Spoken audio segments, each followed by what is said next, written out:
Great Vita morning, Vita people. Welcome to another episode of Doy Talks, where we talk about different topics and have different guests from different industries inside and outside of First Vita Plus.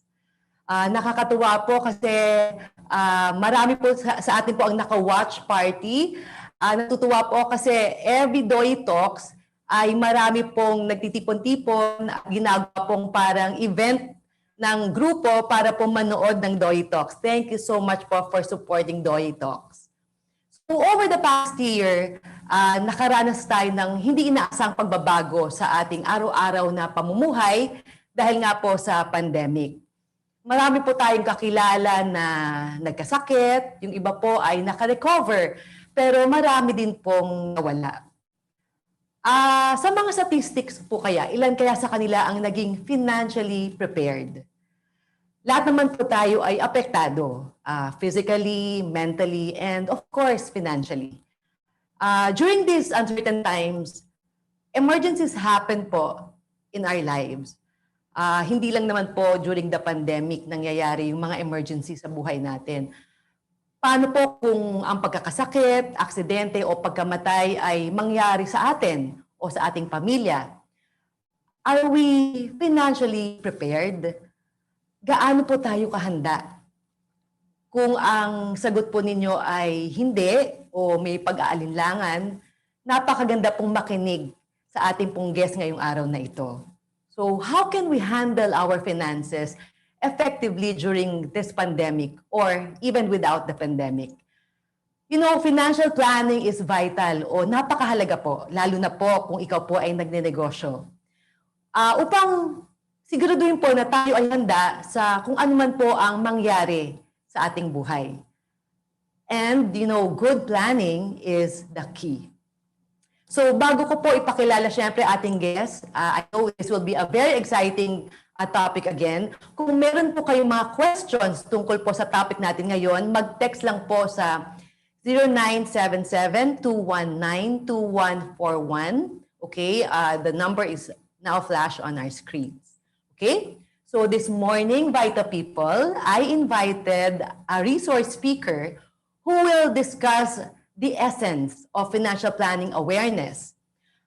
She is a registered financial consultant and a registered estate planner.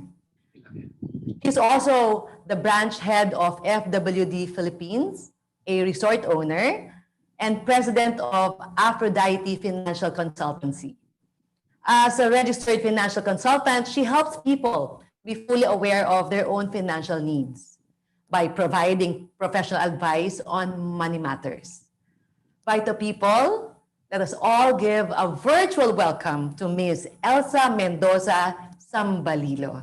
Great morning, Ms. Elsa, and welcome to Doy Talks. Yes, good morning, Miss Doy. Napakaganda naman. Grabe.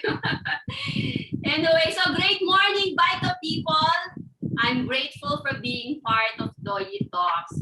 You know, napakaganda ho ng programa niyong ito kasi ito po ay naghahatid ng mga makabuluhang topics na tiyak naman po natin na makakatulong sa ating mga attendees, sa ating Vita people. So, Vita people mula Luzon, Visayas, Mindanao, and Metro Manila, dalangin ko na lahat po tayo ay malusog, safe, at hindi po tayo nilalapitan ng mga mabibigat na problema.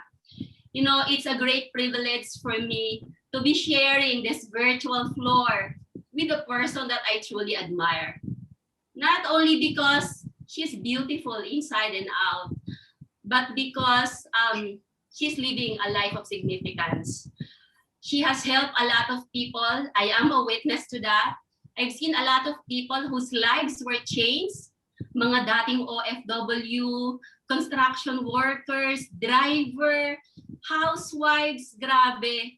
Dahil po sa sipag, talino at tiyaga. At siyempre kasama na rin ang suporta ni Mr. Sok, ni Jong, na mga executives ng First Vita Plus. Marami po ang natulungan ng First Vita Plus. So with that, I'm very grateful. I know the topic that we are going to discuss today will definitely be a great learning experience for everyone. So thank you so much, Miss Doy. Oh, thank you so much, Elsa. Naku naman, nakakataba naman ng puso. Because you know, Elsa and I go a long way since first quadrant pa. We've known each other since Ang first quadrant. ano pa yun? Yes. Almost 20 sexy years ka na. pa rin. Ako, that time sexy, pero ngayon hindi na. Don't say that. Okay, so Miss Elsa, let's start now. Yes. Okay, alam ko po na excited na ang lahat, ang Vita people, to learn so much from you, Miss Elsa, okay? So bilang registered, okay, take note, Vita people po are registered financial consultant, not just any consultant, okay? So please kind of tell us, Miss Elsa, a brief background of what you do. Yes. Okay lang ba, Miss Doy, if I can share my screen? Sure, Para sure. mas madaling maintindihan ng ating mga attendees. Okay, so we'll just... With your permission, I'd like to share my screen. Okay, I think you're okay now. There you go. Okay. Yan. So I'm sure marami tayong mga ilan ba attendees natin ngayon, Miss Doy? We have 588 participants. But marami also dito naka-watch party. So maybe you can multiply this by 3 or 5. So about 1,500. Yeah. Wow, that's great. So at least marami tayong matutulungan. Yes. Diba? Actually, yun nga yung sabi mo, being a registered financial consultant, registered estate planner, you know, I came up with this idea of putting up a financial consultancy, yung Aphrodite Financial Consultancy. Oh, wait, what's happening to my slides? Yan. At present, ang Aphrodite Financial Consultancy is conducting forums, seminars, and online. Meron din tayo mga on-site on financial management. You know, I've seen a lot of people who are financially not prepared. That's why, as part of my advocacy, talaga sabi ko, I really need to promote financial literacy. And this is my own way of helping people in alleviating poverty. Pa-check na nga lang ano nito. It's not working. Anyway, so yung, before I go into the job of a financial consultant, let me go through ano ba yung RFC designation. RFC designation, okay, the RFC or the Registered Financial Consultant, it is a professional designation awarded by IARFC to those financial advisors who can meet the high standard of education. So Ms. Doy, ako po ay nag-aral, I took up my master's degree in financial planning. That's why I'm able to teach people on this aspect of financial planning. And of course, hindi lamang yung nag-aral, kailangan din po ng experience. So I've been doing this since 2008. And of course, kailangan din the integrity. Very important po yun kasi may kinalaman ito sa pera. Okay? So, yung trabaho po ng financial consultant, ito po yun. We help people do a better job in saving. You know, Ms. Doy, nakakalungkot pero maraming Filipinos pa din ang hindi marunong mag-save. Maraming aaray dyan, di ba? Maraming guilty, your honor, di ba? Hindi nagsisave. So, that's part of our job. We teach people how to save. Now, some people were not able to save because they don't know how to spend properly. So, part din yan ang ituturo natin. And then, a lot of people napupunta ng scam because they lack information on how to invest properly. Some people, medyo pagka nawala na si breadwinner, ang laki ng problema ng buong pamilya. That's why isa din po na bagay na tinuturo natin, ensuring how do we make sure that money will always be available for the family no matter what. And of course, yung planning. Lahat tayo, Miss Doy, di ba? Lahat tayo may pangarap, mahirap o mayaman, lahat yan may pangarap. Pero kailangan ng tamang pagpaplano para maabot ang pangarap. Diba? So yun po ang trabaho ng isang registered financial consultant, Ms. Doy. Okay. So, I'm pretty sure, Ms. Elsa, marami tayong dapat pag-usapan ngayon. Okay, so we're talking about financial planning. So bakit napakahalaga nito para sa lahat ng tao? At paano naman makakatulong yung financial planning sa atin, of course, Vita People, Ms. Elsa? Yan. So, let me go through what financial planning is all about. So, ito po ang ibig sabihin ng financial planning. It is the development, implementation, and monitoring of a comprehensive financial plan. Pag sinabi mong development, you need to develop a strategy. May pangarap ka, kailangan mo ang financial planning. So, ang gagawin natin, first step, we need to develop a strategy. Okay? So, halimbawa, ang pangarap mo, kailangan magkaroon ako ng 10 million sa aking retirement. Or kailangan, ang anak ko mapaaral ko ng Lasal. That's 5 years from now. O kailangan ko na magkaroon ng bahay 5 years from now. You need to develop a strategy, and financial planning is very important on that. The next step, halimbawa, nakadevelop tayo ng strategy. Halimbawa, strategy, every month pala, kailangan kong mag-save like 5,000 every month. If that is the strategy, then do it. You need to implement. Kasi nag-strategize tayo, pero kung hindi natin ma-implement, hindi rin natin posibleng maabot yung ating pangarap. And then the third is monitoring. Monitoring is very important so that we will know if we are getting closer to our financial goals. So, yung tanong mo, Ms. Doy, na tawag dito, bakit kailangan ng financial planning? Okay, why is it so important? Na, yung unang dahilan kung bakit importante ang financial planning, eto po. Actually, yung picture na yan is one of my financial wellness seminar when I was invited by PLDT. So, I've been teaching them for so many years. I've been teaching the employees on this aspect also of financial planning. So, bakit nga ba importante ang financial planning? So, first reason, yan. So, first reason, to provide direction and meaning to your financial decision. So, bakit nga kailangan natin? Kumbaga, di ba, when you're going to a place, di ba, kailangan mo ng, halimbawa, yung isang lugar na hindi natin alam pa, hindi natin kabisado. Normally, anong ginagawa natin, di ba? Nag-waste tayo. Kumbaga, yung waste, kapag hindi natin alam yung lugar, malaking tulong siya kasi nabibigyan ka ng action paano mo marating yung lugar na yun. So, ganun din po ang financial planning. Financial planning will provide you the direction. At magkakaroon ng katuturan yung ginagawa mo. Okay? So, that's the first reason. The second reason, to understand how each financial decision affects one's finances now or in the future. Ano man ang decision natin ngayon, Vita People, whatever decisions we have at this time, kung gusto mong mag-save para sa future, gusto mong ayusin ang paraan ng paggasta, bawat decision mo na yan, may effect yan sa future. That's why through financial planning, you'll be able to understand ano ang magiging kahihinatnan ng decision mo na yon. And then the third reason, eto, napakaganda ng third reason. Maybe we can change the battery here. Yan. So the third reason is for us to help us adapt easily to changes in your life so you will have peace of mind.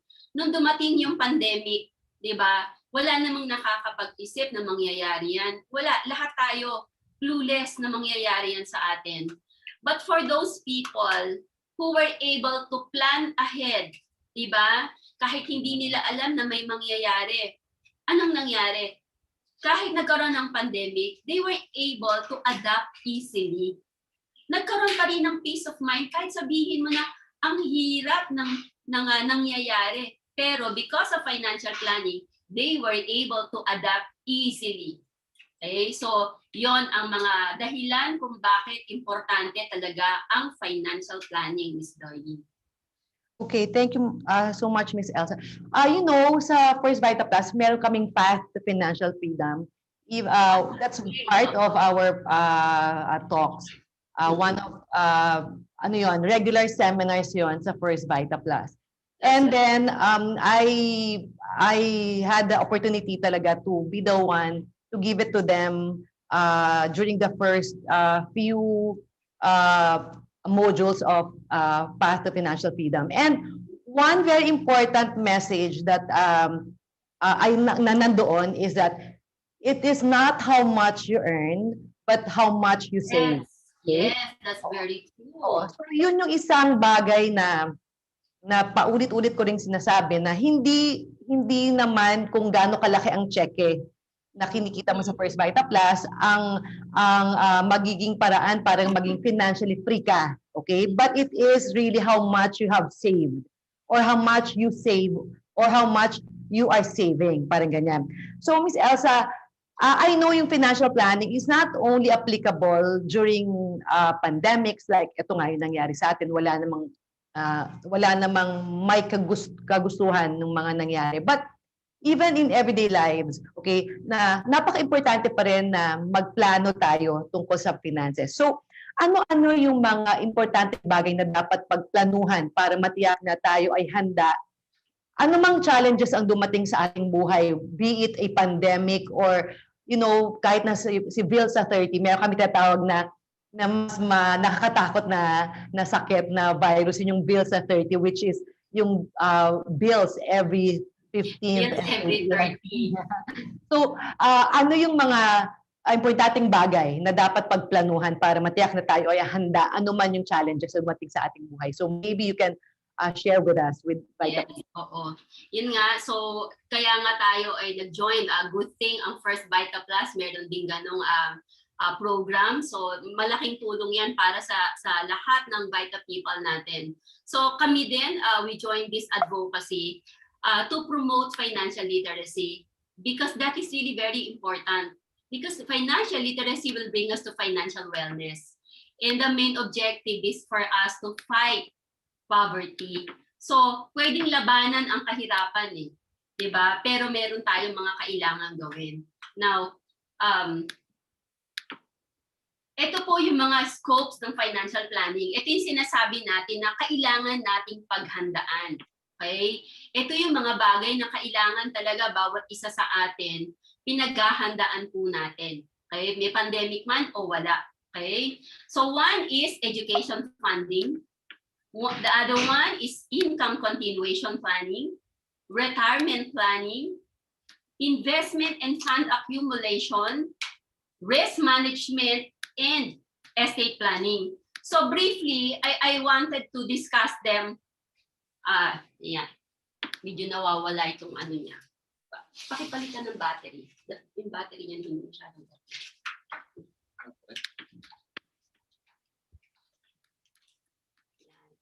So, we'd like to say, like halimbawa, education planning, that's the first scope of financial planning. As a responsible and loving parents, I'm sure lahat ng mga nandito sa First Vita Plus ng mga magulang, I'm sure lahat kayo gusto niyo mag-provide ng quality education sa inyong mga anak, even when unexpected happens. You know, education planning is very important. Okay? Dahil kung hindi po tayo magpaplano, alam naman ho natin, maraming mga bata, literally ho, natigil ng pag-aaral dahil lamang sa hindi naghanda yung padre de pamilya. Minsan may padre de pamilya, siya pa ho yung nagkasakit, siya pa yung na-COVID, siya yung nawala. So, sobrang importante po. Kung ano man, kung saan mo gustong paaralin yung anak mo, importante po na mabigyan natin ng pansin ang education planning. The next one, sabi natin, financial risk management. Ang risk management naman, okay, lahat tayo, we are all exposed to risk. Wala pong exempted. Okay, mayaman, mahirap, o average, lahat po tayo, we are all exposed to risk. We cannot control that. It's only God who can control the risk. But we need to manage the risk. So that as we manage the risk, There will always be continuous income for the family. Pag nagkasakit, may pagkukunan ng pampagamot. Or kung nagkaroon ng emergency, may pagkukunan. Okay? Pero iting nakakalungkot, Miss Doy, majority ng mga Pinoy have none or insufficient funds for medical expenses. At ang sabi dun sa statistics, 6 out of 10 sick Filipinos die without seeking medical assistance. Iba't nakakalungkot na 6 sa 10 namamatay ng hindi man lang nakapagpagamot. Why? They failed to plan. Pwede kung hindi mangyari yon if only all people will learn how to plan ahead. And with the high cost of medical treatment, tayo mismo, sa lahat ng mga Vita people na nakikinig, assess yourself. With the high cost of medical treatment, will you be financially prepared if critically ill? Kasi kung hindi pa po, you still have time. Now is the best time for you to plan ahead. Financial planning is very important. And with the increasing number of COVID patients daily, every day, parami ng parami, will you be financially prepared if you or any member of your family is found positive? You know, few days ago, last Thursday, yung auntie ng husband ko died of COVID. And kanina, nabalitaan namin, the whole household, yung anak, yung asawa, yung auntie, lahat po sila may COVID. So, nakakalungkot. Ang dami-daming affected because of this COVID. Pero kailangan po talaga nating maging handa. Okay? Now, what if the virus retreats? Halimbawa sa ngayon, wala na si virus.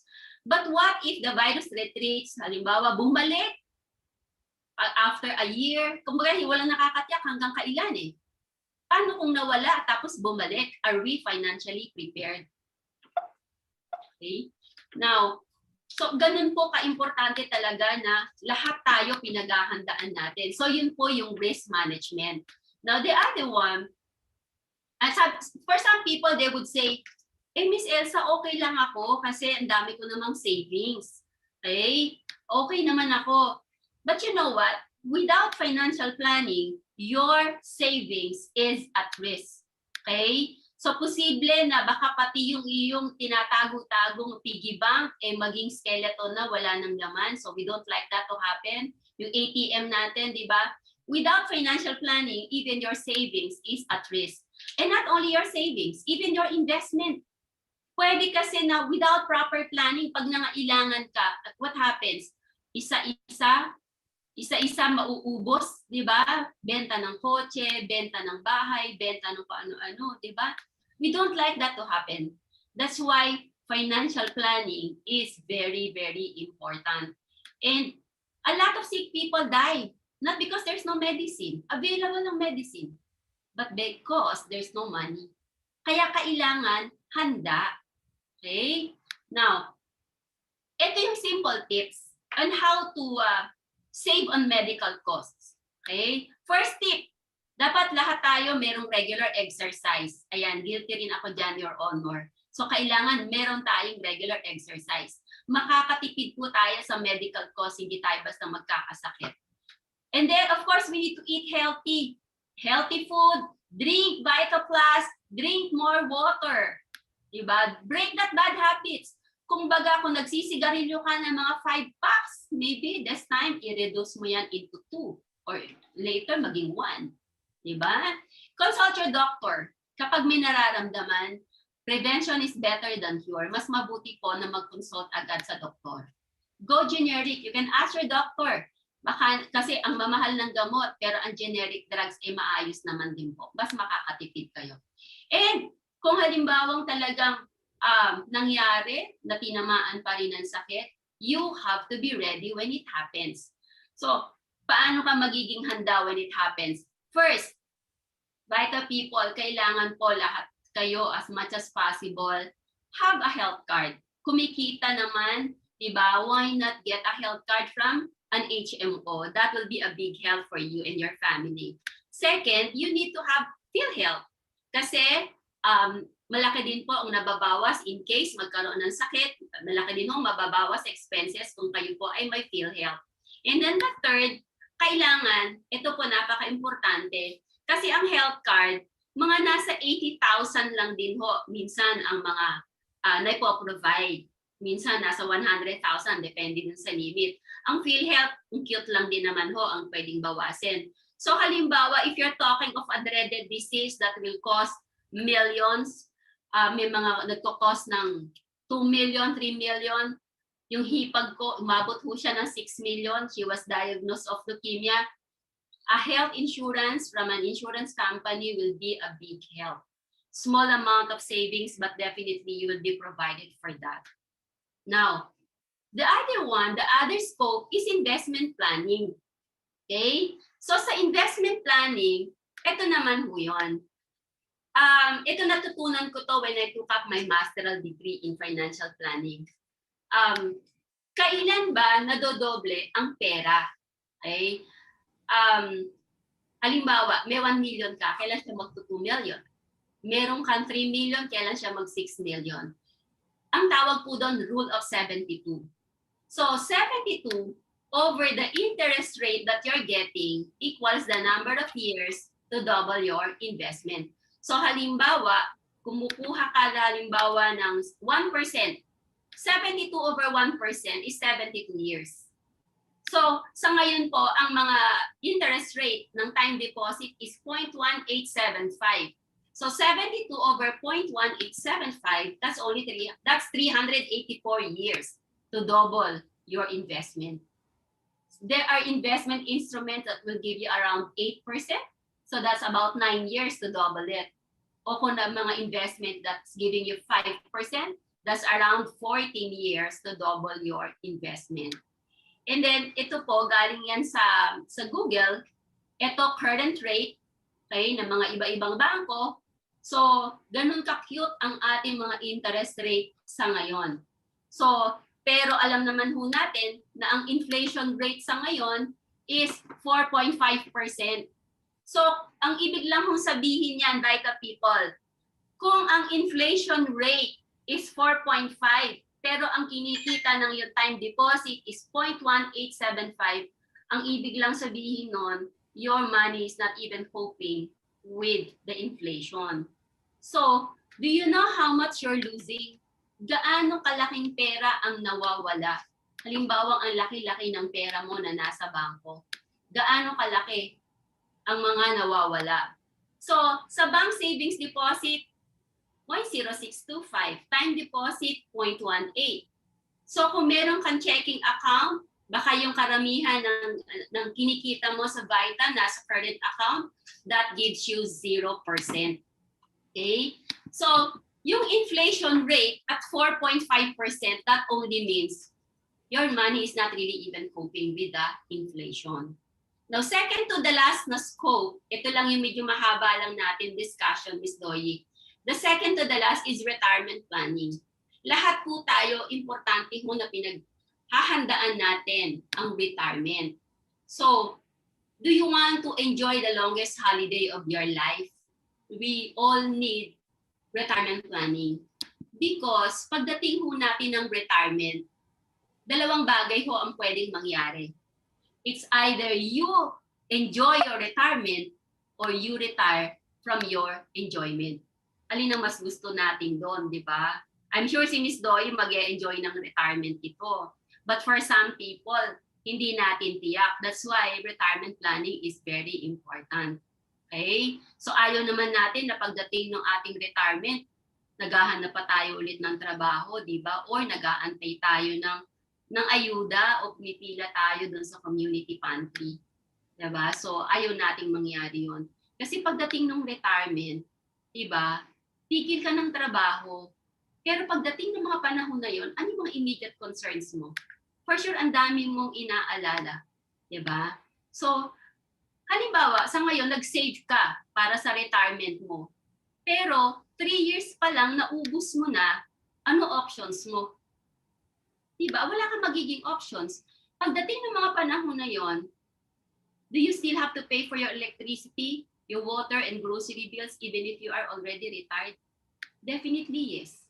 Diba? Kailangan mo pa rin isettle ang lahat ng mga financial obligations mo. Diba? And after retirement, halimbawa, tumagal ang buhay. Diba? Pero, halimbawa, nag-retire ka ng 60, inabot ka na hanggang 80. So, isipin mo, 20 long years na walang pumapasok na income. How do you manage? Do you still have the money to pay for your immediate household expenses and medical treatment? Kung wala ka na, who will provide for this? Sometimes dito marami sumasama yung loob kasi, ay hindi, pinaaral ko yung anak ko, pagtanda ko, dapat tutulungan niya ako. Pero hindi po ganun Magkakaroon din ho ng sariling pamilya yung mga anak natin. So tayo ho, obligasyon ho ng bawat isa sa atin na pagplanuhan ang ating pagtanda. Okay? And based on statistics, out of 100 Filipinos age 65, 45 are dependent on their family for support. And 30 are still dependent on charity. And about 22 people are dependent on their family or are still working and cannot retire yet. And only 2 are financially independent. So nakakalungkot, di po ba? Kaya nga ako, sabi ko nga, sa kakayahan ko bilang isang registered financial consultant, hindi po ako mapapagod na magturo ng tao. Kasi nakakalungkot pag nakikita natin yung statistics. Diba? Imagine, out of 100, only 2 are financially independent. If only people would learn how to plan ahead, hindi po mangyayari yung mga ganyang bagay. Okay? So imagine at this time of pandemic, halimbawa, retirement days mo na to ngayon. No work, no pay. Okay? Tumigil si income. Okay? Your income stops, but your expenses continue. So what happened? With the increasing number of COVID-19 patients daily, will you be financially prepared if you or any member of your family is found positive? Di po ba? So, if you fail to prepare now, you would probably suffer in the future, asking people for support that you yourself should be responsible of. Ikaw dapat yung responsible dun. Diba? So, ganun po ka-importante na pinaghahandaan natin yung ating retirement. And the last, okay, is estate planning. Okay? So, ang estate planning po, okay, the moment a person dies, lahat po ng kung ano man ang meron tayo, bahay, kotse, pera, alahas, everything that we own, diba? Portion of that goes to the government in the form of taxes. So, Vita people, tingnan po natin, assess yourself now. Will your family enjoy your entire estate intact and undiminished without estate tax worries because you prepared for it? Kasi nga po, pagka namatay, ang unang-unang magmamana, hindi yung pamilya, BIR muna. At napakabigat po ng taxes. Kaya hindi pwedeng hindi natin paghahandaan. Hindi rin naman natin pwedeng takasan. Diba? Sabi nga, in this world, nothing is certain but death and taxes. Ayaw nating mangyari na because of not being able to plan, yung mga pinaghirapan natin, ayaw natin syempre mapunta yan sa government. Pero importante po na mapaghandaan. Kasi pag hindi po natin pinaghandaan, kinakain ng taxes yung halaga ng mga properties po natin. Okay? Now, so ano po ba ang estate planning? Diba? So, ang estate planning po, ito po yung paraan ng paglilipat. Halimbawa, namatay ang may-ari, halimbawa yung magulang.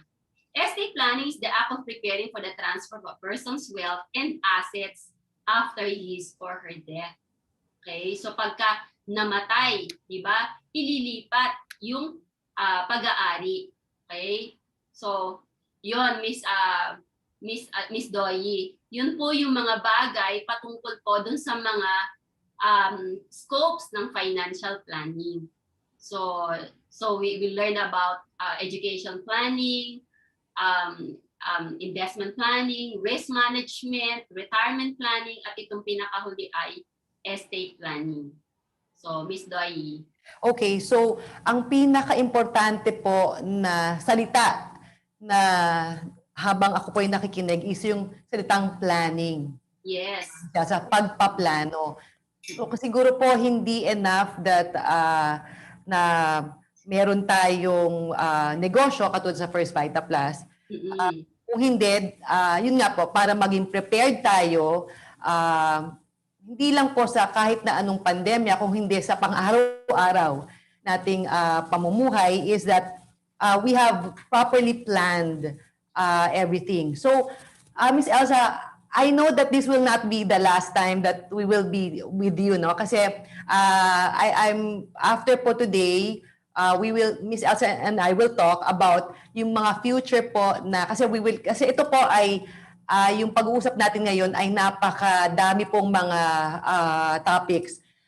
But I plan po with the help of Miss Elsa to make this as a regular talk po ng First Vita Plus para po isa-isahin natin lalo na po yung mga scope ng financial planning na dapat po talaga ay matutunan ng bawat First Vita Plus dealer. So don't worry, Vita people.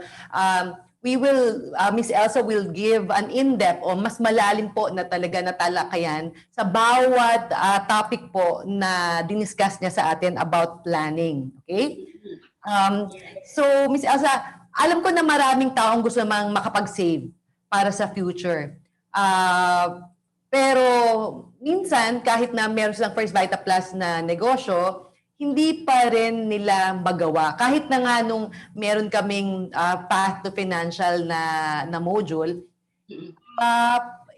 I know this is yung financial literacy kasi, yung talagang pag-unawa kasi minsan sa Pinoy, no, lalo na Ms. Elsa, hindi masyadong well-stressed o hindi masyadong binibigyan ng importansya yung paghahanda. Kasi halimbawa, katulad ng death, yung medical risk, halimbawa, ayaw na pag-usapan ng Pinoy na baka kung magkasakit o kung mamatay, no, parang tabu o parang di ba na parang nasanay yung matatanda lalo na o wag pag-usapan yan kasi baka mangyari, di ba ganon? So tuloy yung mindset ng ibang tao is ayaw nila pag-usapan dahil natatakot silang mangyari. Pero it is inevitable. Hindi po ito maiiwasan. Tama, Ms. Elsa, no? The only thing that is certain is death and taxes. Di ba? Both Hindi natin pwede talaga yan. Oo po. And both entails at pareho ay kinakailangan ng pera, no? Correct. So, alam ko na marami talagang gustong mag-save, pero minsan ay mahirap gawin. So, ano yung po pwede na short tip na po pwedeng nating i-share sa Vita People on how to start really to plan and to save? Kasi para sa akin, it's not enough that we save, no? Okay, it's not enough that we earn. Tama yun. Yeah. It's not enough that we save. Okay? Kasi nga kanina nakita natin na kahit na yung ating may mga financial risk din na tinatawag pala, na kahit na yung savings natin ay po pwede rin mawala kung hindi tama ang ating pagpaplano ng ating kaperahan. So, ano ba yung po pwede mong maibigay na tip, Miss Elsa, on saan pwede magsimula yung Vita People ng pagpaplano? Meron ako ditong mas simpleng paraan ng pagsisave. Una, kailangan may motivation ang bawat isa sa atin, especially the Vita People. Minsan, di ba, every New Year na lang, di ba, may mga New Year's resolution na, hindi, magsisave na ako. Pero February na, hindi pa nasisimulan, di ba? Siguro maganda na ang lagi nating iisipin, magsisave ako kasi para pang-aral ng anak ko to eh. Magsisave ako kasi gusto ko pagdating ko ng retirement, sobrang comfortable ako. Ayoko mawalan ng saysay yung pinaghirapan ko sa Vita. Kailangan pagdating ng panahon na magre-retire ako, very comfortable. You will be motivated to do that. You will be motivated to save. Kasi alam mo, sa dulo, ikaw din ang magbe-benefit doon. Diba? So, napakasimple lang din naman ho ng paraan para makasave. ang tawag natin doon, 70, 20, and 10 rule. Whatever income you have at the moment, spend 70%. Okay? Pero yung 20% i-save mo. And then yung 10%, depende na sa'yo, pwede mong ibigay sa church nyo o pwede mong ipantulong sa ibang tao. Pero isang simpleng paraan para makasave. Pag kumita ka halimbawa nang sabihin mo, kumita ka ng 100,000, huwag mo na isipin 100, isipin mo 70. Para yung 20,000 na isave mo para dun sa dream mo. Yung 10%, depende na sa'yo kung saan mo gustong ilagay.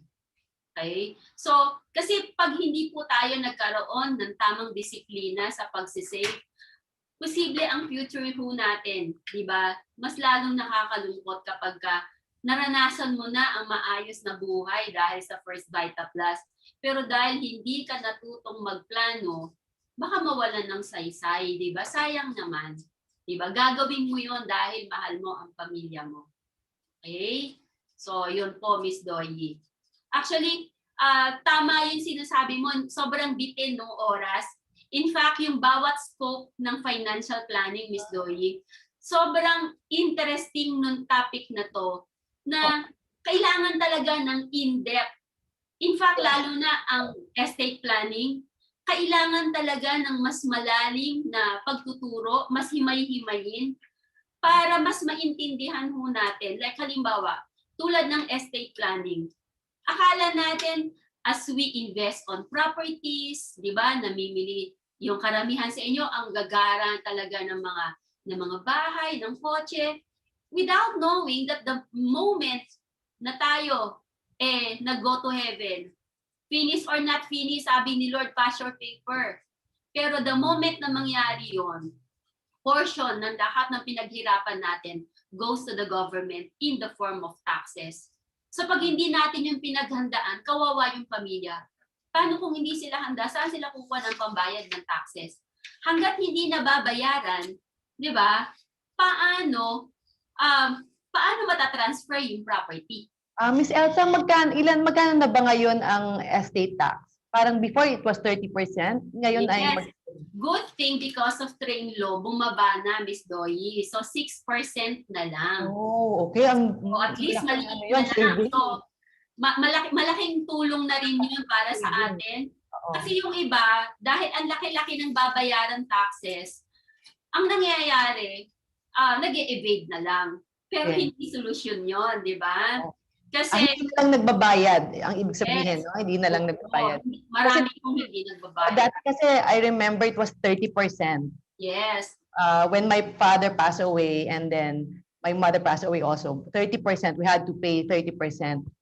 So ngayon pala ay bumaba na. Oo, ngayon bumaba na, 6% na lang. Pero kailangan, kahit sabihin mo, ay 6% na lang pala. Pero kahit 6% yan, sabihin mo na, halimbawa, meron kang 30 million worth of estate.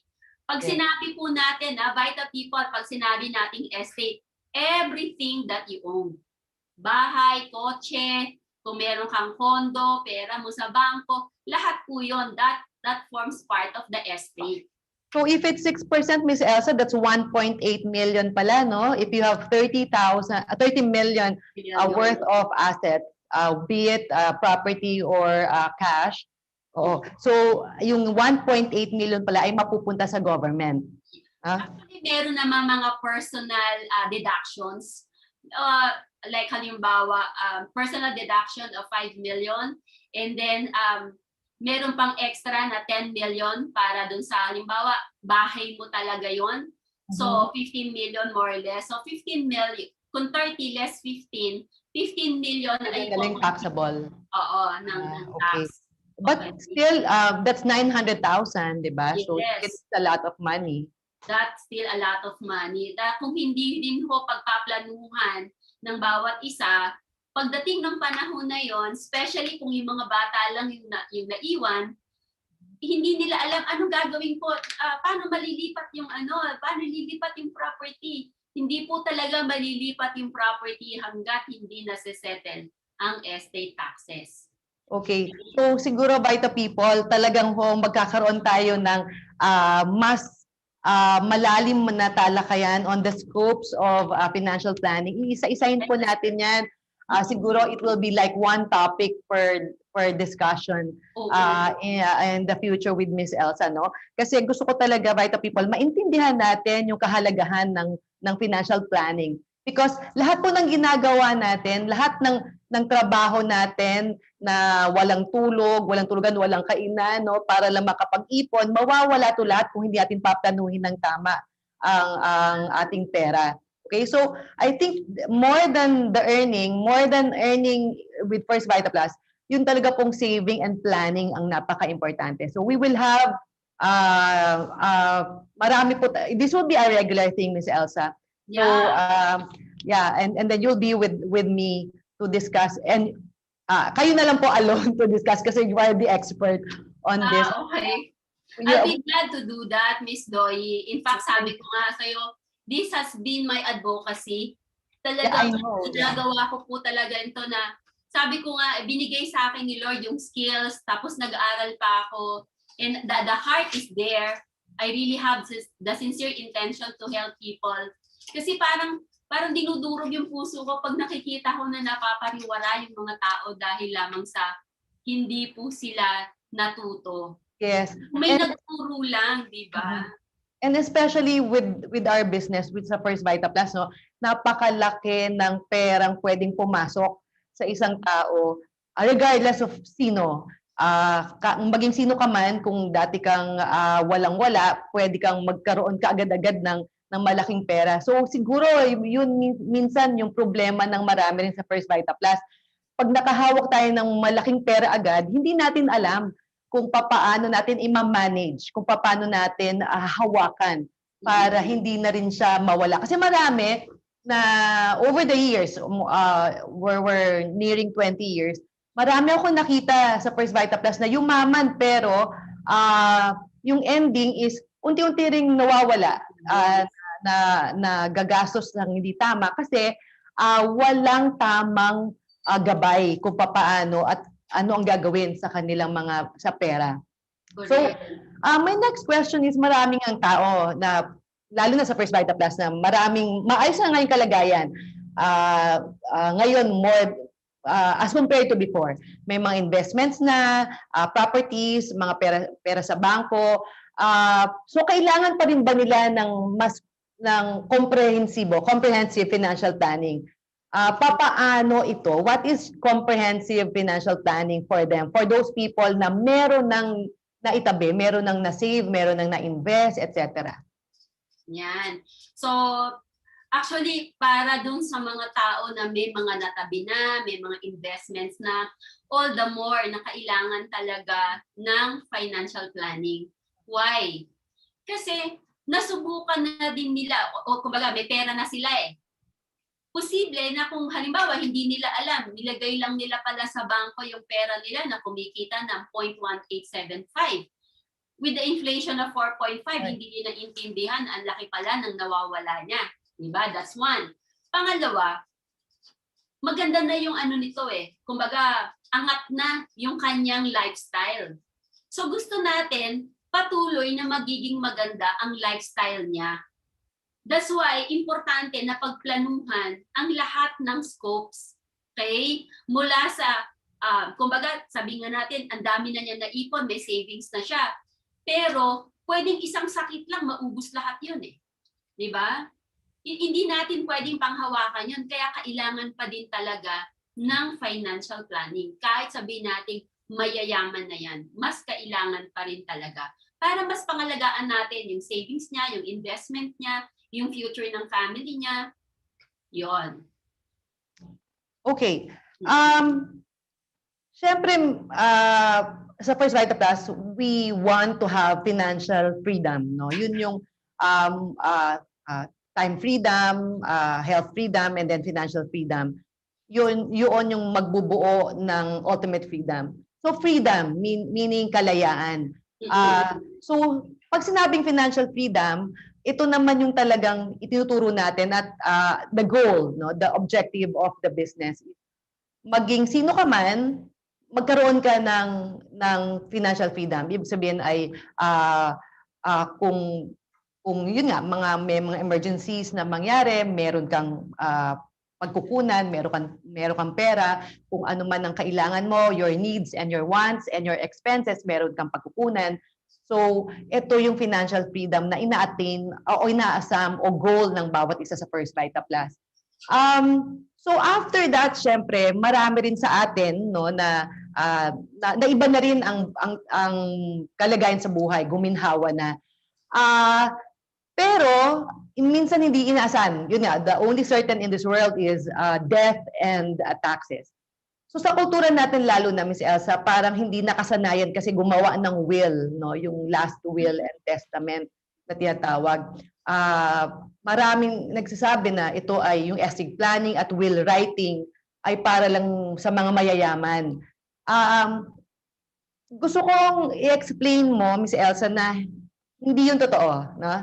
Siguro maaaring mag-share ka kung papaano na ngayon pa lang ay maghanda na tayo para sa mga maiiwanan natin sa buhay. Okay. So this is one topic that most Filipinos ayaw nilang pag-usapan to. True. Pero, kaya naman, kung kinakailangan ng pag-usapan, ay huli na yung lahat, hindi na paghandaan. Okay, I remember, if I may just share with the Vita people, my parents, yung mga magulang ko, were fortunate enough to na magkaroon sila ng financial planning early on, kahit na sila ay nabibilang doon sa generation na yun nga ayaw pag-usapan yung tungkol sa kamatayan, no? Pero both my parents made sure na all 5 of us girls ay napaghati-hatian ang kanilang mga naipundar na ari-arian bago pa man pumanaw ang parehong magulang ko. So they were ready because naplano nila ahead of time. Ang kadahilanan ay para hindi mag-away-away yung limang magkakapatid. No, kasi syempre puro pa naman kami babae. Ang tawag sa amin wicked sisters. So baka mamaya ang ending, syempre may mga asawa, baka ang ending mag-away-away. Kaya na-foresee na yun ng mga parents ko. Alam na nila. Kaya naipaghati-hati na bago pa man pumanaw. So that is one good thing about it. Pero because we were open, my parents were open to the future. Ibig sabihin ay hindi ito isang topic na dapat hindi pag-usapan. Hindi. Dapat ngayon pa lang, lalo na kung meron kayong iiwanan, kung meron kayong ipapamana sa mga anak, ay pag-usapan na hanggang buhay pa at planuhin na kung paano iiwanan sa mga, kasi di ba, bakit ba tayo nagtatrabaho? Bakit ba tayo nag-i-invest? Para kapag namatay ba tayo ay wala? No, we are investing, we are earning money for our children. So ibig sabihin ay may pag-iiwanan kasi tayo. So yun, Miss Elsa, how do we go about estate planning and will writing? Lalo na yung will writing, napaka-importante pala nun. Yung last will and testament, napaka-importante pala sa isang pamilya nun. Ay, sobra, Miss Doyi. Actually, I have few slides for that para mas maging malinaw para sa ating mga attendees. Yan, if I will be able to share my screen again. Yan. Okay. I only have few slides kasi sabi ko nga napaka-lawak na usapin itong estate planning. But briefly, we will discuss this. So, why is estate planning important? Okay, this is really very important. This is done to assure the distribution of all estate assets in accordance with desires. Yung ginawa ng parents mo, Miss Doyi, napakaganda. Diba? Mahal na niya kayo. Hindi niya ginawa na pagka nawala na siya, bahala na kayo. Hindi. Naging maayos ang distribution because siya mismo ginawa niya yung estate planning. And estate planning is done to provide sufficient liquidity to cover estate settlement expenses and taxes. May babayaran eh. Without estate planning, clueless yung mga maiiwan. Anong gagawin? Saan kukuha? Hindi malilipat kung hindi babayaran. Proper planning can reduce income taxes income tax liability over the long term. Yes. Kasi kung hindi mababayaran on time, lumalaki ang dapat bayaran because of penalties, surcharge, interest. So with estate planning, hindi po mangyayari yon. Marireduce yung income taxes. Now, tatlong bagay po ang components ng estate planning. Creation, conservation, distribution. Okay? Pag sinabing creation, eto Vita people. Pag sinabing creation, gusto mo ba mag-iwan ng pamana sa anak mo? Hindi lahat ng mga tao may sapat na halaga na may papamana. Merong mga talagang gustong magpamana. Halimbawa, may 3 anak ka. Gusto mong pamanahan ng tigli 5 million bawat isa. Okay? So, 15 million. Pero wala kang 15 million ngayon. Alam mo ba, through estate creation, pwede kang mag-create ng pamana na 15 million kahit wala ka nun ngayon. Okay? So, paano? O di ang gawin mo, simple lang naman, cover yourself with life insurance. Halimbawa, 5 million. Na kapag ikaw nawala o 5 million goes to your child A, another 5 million goes to child B, another 5 million goes to child C. In that way, nakakapag-ipon ka para sa 15 million mong pamana, pero wala kang 15 million ngayon. Small amount lang ang kailangan mo. Okay? And for some people, halimbawa, may mga properties. Iba-iba ang halaga. Halimbawa, may property na nasa Forbes Park, may property na nasa Cainta, may property na nasa probinsya. Siyempre, yung nasa probinsya, malitang value. Through estate creation, pwede mong ma-equalize yung share. So, hindi magtatampo, halimbawa, yung Forbes binigay mo sa panganay, magagalit si Bunso. Pambihira, binigay mo sa akin yung nandoon sa probinsya na wala man lang kahit ano, di ba? So, through estate creation, pwedeng ma-equalize. So, pwedeng natin, ayan, ituturo ko sa inyo yan sa next na ano natin. Ang conservation, sabi nga, taxes can eat up the estate. You cannot evade taxes, pero pwede mong ma-minimize through conservation. Itong distribution ang pinakamabigat. Kaya nga napaka-bless mo, Miss Doyi, kasi responsible na mga magulang mo. Yes, Hindi nila hinintay. Elsa, I realize that now, no, that we were really so blessed na meron kaming parents who were open to estate planning long before. Yes. Kaya po yung sinasabi nyo ngayon na estate distribution, yung equal distribution, they were able to do that with the 5 of us. Kaya naman wala namang issue, walang naging issue. Yes. Diba? Pero sa pamilya na may mga problema sa ganun, na nawala na yung magulang, marami tayong nabalitaan na ganyan. Yan, pagdating dun sa lesson natin ng estate planning in the future. I'll give you samples of family na talagang nag-away-away, meron pang nagpatayan dahil lamang sa mga ganyan. At yun ang ayaw nating mangyari. Kaya mas mabuti na maaga pa lang, ginagawa na natin ang dapat. So, yung estate distribution, ito ang may pinakamabigat na problema. That's why planning is needed. Professional advice is necessary. Preparation is a must. Of course, yung dreams ng estate owner must be realized. Diba? So, some people would say, hindi, okay, mga anak ko mababait sila, hindi sila mag-aaway-away. Pero, paano naman yung mga in-laws, diba? Hindi natin masabi yun. Diba? So, ang dami pong mga storya ng mga estate owners na love sila ng mga heirs habang hindi pa na-distribute. Pero kung na-distribute na at siya ay buhay, ang nangyayari, parang siya naman ang nanglilimos. Diba? Tama din po na mag-iwan sa sarili habang ikaw ay buhay. Kasi hindi mo rin masabi . So, in the future, I'll give you a lot of samples na minsan magugulat ka, mga horror stories ng estate planning na because of lack of planning, nawala lahat ang mga pinaghirapan. Yan. Yung kanina ang sabi mo, Miss Doyi, yung sa will writing. Will writing is very important also.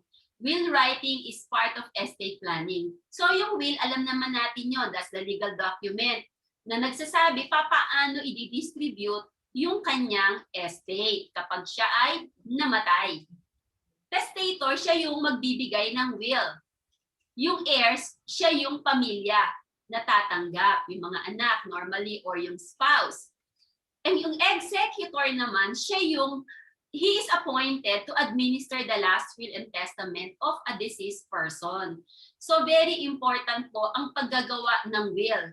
Pero ito, sometimes may mga tao o mga compulsory heir na nadi-disregard. But you know what? Wills are nullified if there are parties who have rightful shares but they are deprived. So tinanggalan ng karapatan. So pwede ho pala yun na mawala ng bisa yung will. So yan, aaralin mo natin ng mas malalim po na yan. And then I will also teach you how do you prepare a will. There are two types. Notarial. So pagka notarial ho, kailangan mayroong 3 credible witnesses. Yun ho ay nanotaryo ng notary public na yun ay ginawa mismo ng testator. Of course, meron pa mga ibang legal requirements yan. Yung isang klase, ang tawag po doon ay holographic will. Ang holographic will, hindi mo kailangan ang witness. Okay? And they should be entirely handwritten, sulat kamay. May date at may signature nung testator. So maganda ho talaga na gumawa talaga ng holographic will para malinaw. Kasi hindi natin alam eh. Because of this pandemic, hindi natin alam. Miss Elsa, sorry, I have to cut you. Di ba yung holographic will ay mas matibay na klase ng will more than over notarial will? Tama ba yun? Tama yun. Kasi talagang sulat kamay niya yan eh. Yes. Diba? At saka lagi yung updated. Okay? So talagang kahit sabihin mo pa na sulat kamay lang yan, talagang yan ay talagang nire-recognize mo talaga ng batas. Yes. In fact, sa parte niyang tinuruan ko din yung mother ni husband, si June. So tinuro ko sa kanya yung holographic will na yan. Ang bilis talaga nakakatcha. Alam mo bang gumawa siya, Miss Doy? Marami siyang properties. Tapos, months after that, parang siguro mga 8 months after she prepared the holographic will, ay siya'y nag-goodbye. So, nung nag-goodbye, naibigay pala dun sa hipag ko, dun sa sister ni June, yung holographic will. And then, in that holographic will, naka-indicate ano yung mapupunta kay ganito, ganito. Ang ayos. So, umalis siya na walang mag-aaway-away na magkakapatid na, teka, bakit sa'yo napunta yung ganito? Yun ang will ng tao eh. Diba? Yeah. Kaya napaka-smooth flowing kapag mayroong will. Tama yan, Ms. Elsa. Kasi even my parents prepared long before yung holographic will.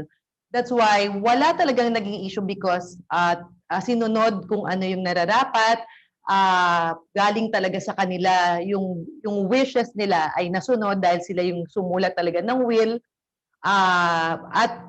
Ito ay, kumbaga ba, sila yung nagbigay na sa bawat anak kung ano yung gusto nilang ibigay. So, mas maganda kasi walang naging question kasi yun yung last will. Yun when we have to respect kung ano yung last will nila para sa mga anak nila. Parang ganun. Correct.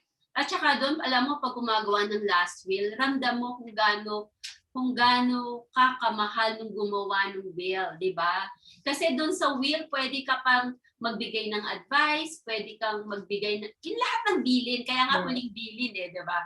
Lahat ng gusto mong sabihin, pwede mong ilagay doon sa last will, di ba? So, I myself, I prepared my own will.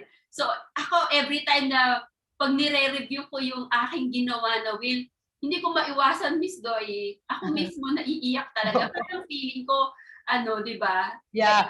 It's an expression of your love for your family. Kaya kailangan talagang gawin. Kaya nga, Miss Elsa, marami talagang Pinoy na ayaw gumawa. Kasi parang, parang mamamatay na ba ako? Hindi ganon. Ito ay inaayos lang natin habang maaga pa, lalo na yung maiiwanan natin. Kasi imagine, this is why we appreciate our parents so much. Kasi with all our inheritances, kung hindi sila naghanda, ay yung pagbabayad pa lang ng taxes ay napakalaki na. So, magiging malaking problema pa yun at magiging cause pa yun ng away-away kung iniwanan lang ng basta-basta. Pero hindi nila ginawa yun kasi nga alam nila na kinakailangan maayos lahat at mahal nila kami na hindi kami mag-away-away, parang gano'n. Correct, oo. Alam mo, if only all parents would do that, napakagaan, di ba? Napakaganda na kumbaga aalis siya na mapayapa na yung pamilya niya hindi mag-aaway-away. Kaya naman nagkakaroon ng away-away kasi hindi guided, di ba? So yung financial planning, lalo na tong estate planning, that will serve as a guide for us, di ba? Kung paano natin mas pangalagaan yung mga pinaghirapan natin na hindi mawalan ng saysay. Oo. Yes, that is really the point. Yun talaga yung kahalagahan kung bakit dapat ay pinagpaplanuhan ng lahat. Kasi ang hirap kumita ng pera. Correct. Lalo na sa First Vita Plus, lalo na ngayong panahon, napakahirap kumita ng pera. Tapos nakakalungkot kung ang ending pala ay magkakagulo lang ang mga anak natin o hindi kaya ay magiging sanhi pa yon, magiging reason pa yon para mag-away-away sila o magkagalit-galit sila o magkawatak-watak ang pamilya. Kaya this is one thing na minsan ay we take for granted dahil tabu, dahil ayaw natin pag-usapan ang mga ganitong mga topics. But this is very important, especially kapag meron talaga tayong ipapamana. Correct. No? Siguro, ang unang-una talaga nating papagtrabahuhan ay yung ipapamana natin. Bago tayo gumawa ng last will and testament, baka naman wala tayong ipamana, pero meron ka ng last will and testament. Okay? Kailangan magtrabaho ng husto sa First Vita Plus para maraming ipapamana. Oo, tama po yun. Okay. So, Miss Elsa, meron pa po bang pwede idagdag doon? Hindi, so far, yun naman yung ating doon sa estate planning. So, kumbaga, yung mas malalim na katuruan, maybe in one of our talks about, yung talagang focus lang tayo ng estate planning. Yes. Oh, we will do that. Some samples of yung mga tao, well-known personalities na talagang because of lack of planning, talagang yun, away-away talaga. So, yun, marami tayong pag-uusapan na ganyan. Ang lang natin ngayon, Miss Doy, kailangan talaga na turuan natin yung mga tao. Yes, Minority daw nga ng Filipinos, di ba, seek out professional financial advice. Mm-hmm. So, bihirang-bihira yung humihingi talaga ng advice. Parang feeling nila they can do that on their own. And this may be the reason why a lot of Filipinos are financially unprepared for their future. Correct. So, ang sa akin naman, if you need help, ako nandito lang. I can always find ways to help you kung kailangan talaga ng Vita People, ng professional advice on how to do that, on how to do proper planning. Yes, that's why po, Vita People, don't worry kung medyo bitin kayo ngayong araw na to kasi this topic really is a very broad topic. Napakarami pong kailangan himayin, especially the scope of financial planning is very broad. Kanina po ay meron tayong 1, 2, 3, 4, 5, di ba po, limang klase, 5 scopes of financial planning. That's why we have to go through each and every na scope talaga po na individual topic na lang. So we will do that, Vita People, don't worry. Okay. So we have, Miss Elsa, I hope you don't mind, we have some questions from lahat po. Meron tayong mga katanungan para sa mga participants po natin ngayon. Okay? So let me read the first question. Again, if you have questions, please just send it dun po sa number na binigay ko kanina. Okay? So the first question is, where are the best investment options at this time? Okay. Po, what are, not where po, what are the best investment options at this time? Mas maganda siguro kung ipakita ko sa kanila itong, wait lang wait. There. Kumbaga to summarize, para mas maintindihan din ng Vita People kasi hindi lang sapat na alamin saan ba magandang mag-invest. maganda maintindihan natin how do you invest. Okay? Para mas maintindihan, tama ba yung paraan ng pag-i-invest? Yung pinag-usapan nating 5 scopes of financial planning. Okay? Ito yung pinaka-summary. Okay? In order for us, lahat tayo magkaroon ng mas matibay na financial foundation, there are 2 basic principles that all of us should have. One is investing. Okay? So sa investing, ang main objective mo, palakihin yung pera. Okay? May pera ka na, kailangan mong palakihin. Kailangan maintindihan natin, when you invest, there are 3 basic elements that you need to understand. One, yung time. Yung time element should be medium to long term. Hindi pwede nasasabihin na ay mag-i-invest ako pero pang 2 months lang. Ay hindi po investment yon. Kailangan pag sinabi mong investment, medium to long term, 5 to 10 years. Kailangan yung capital mo around 100,000 pataas. Kailangan knowledgeable ka. Kung hindi ka knowledgeable, kailangan meron kang financial advisor na magbibigay sa'yo ng enough information para maiwasan nga po yung mga scam. That's why kami dito gumagawa kami ng financial literacy program.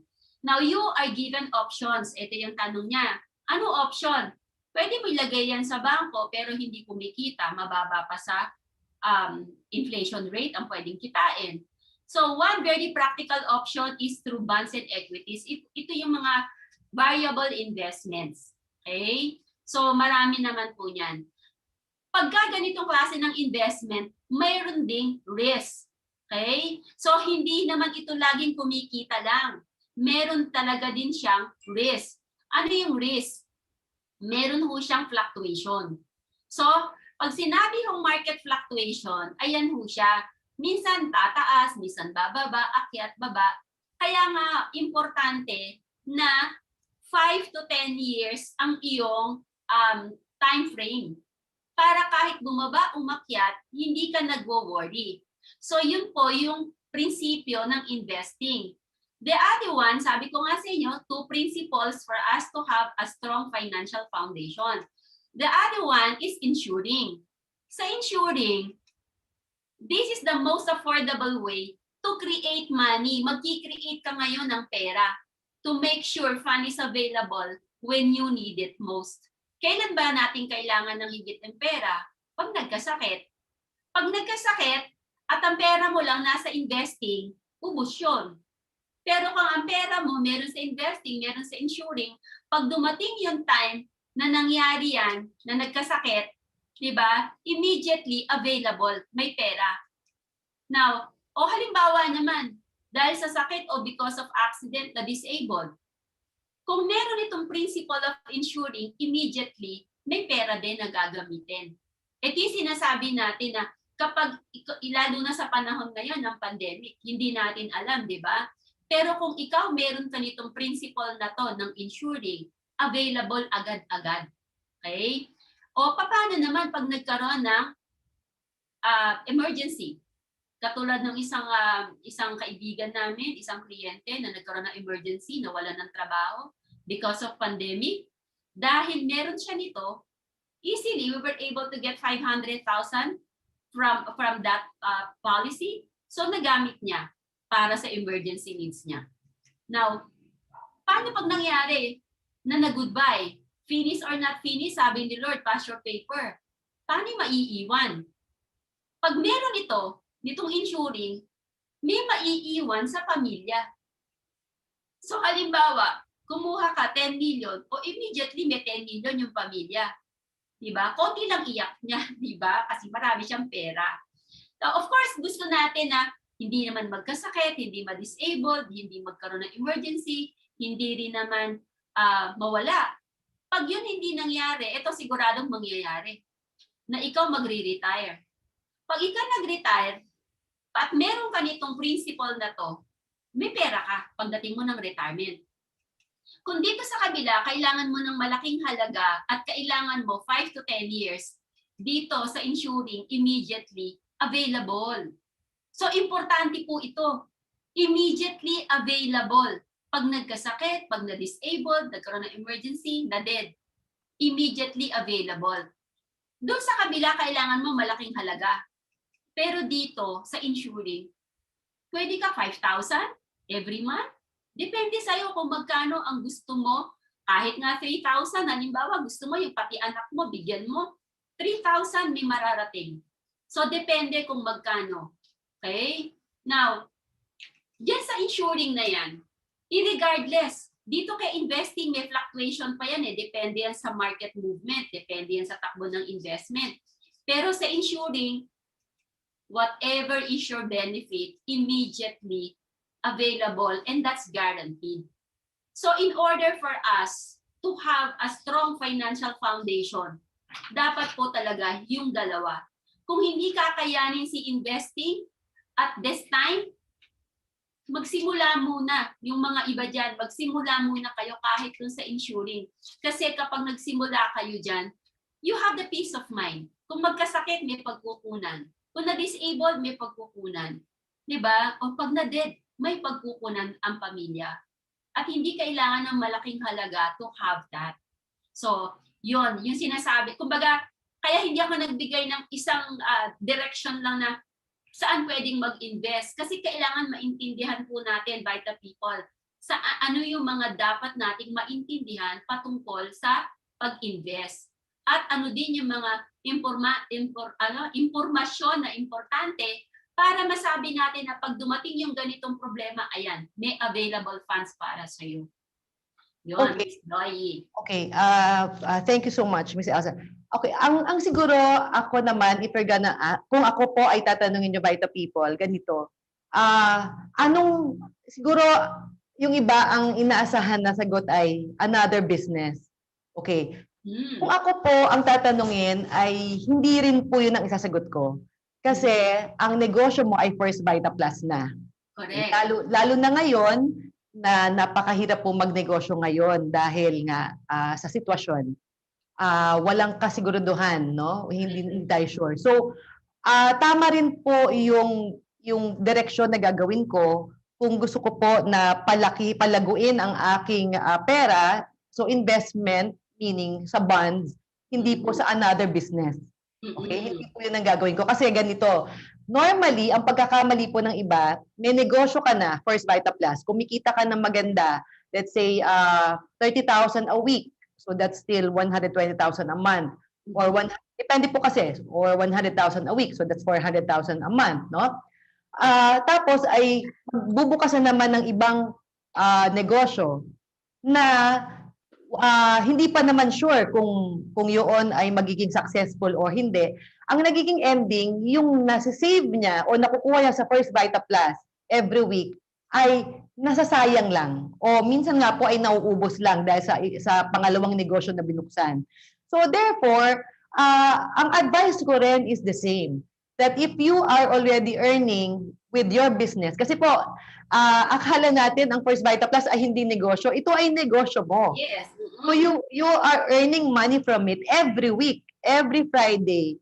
Sa lahat po ng tinrabaho mo from Monday until Saturday, you'll get it on next Friday. So every week po yun ay meron kang nakukuha na pera.